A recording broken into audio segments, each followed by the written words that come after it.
Jina naitwa Maneno Ismail Chiata. Mimi mke wangu namjua, kwa sababu tuna mtoto na huyo mwingine anakuja. Nimeishi naye na najua tabia yake, ndio maana nilimwamini nikamletea hao watoto. Kusema kwamba namwadhibu vile kwa sababu ni mtoto wa kambo sio kweli.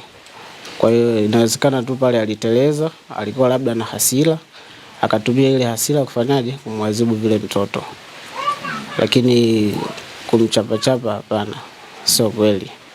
Na naamini kwamba mimi watoto wangu wanawapenda na wanawajali, kwa sababu mimi ninapoondoka kwenda kutafuta namwachia watoto wangu, anawaandaa. Kuna mmoja anaenda shule tayari, anamwandaa kwenda shule na kumrudisha. Kwa hiyo hayo mengine ya mama wa kambo hapana, sio kweli. Kwa upigaji wa namna ile sio sahihi kwa mtoto. Baada ya kupata hiyo klipu, mmoja nilikaa naye nikamuelekeza, kwa sababu sikuwahi kuona wala sikuwahi kumkuta anamchapa vile. Baada ya kuiona hii klipu, kweli mimi mwenyewe nilishangaza.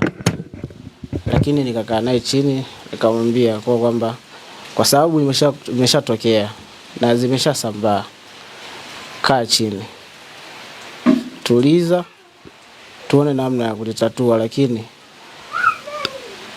sio kwamba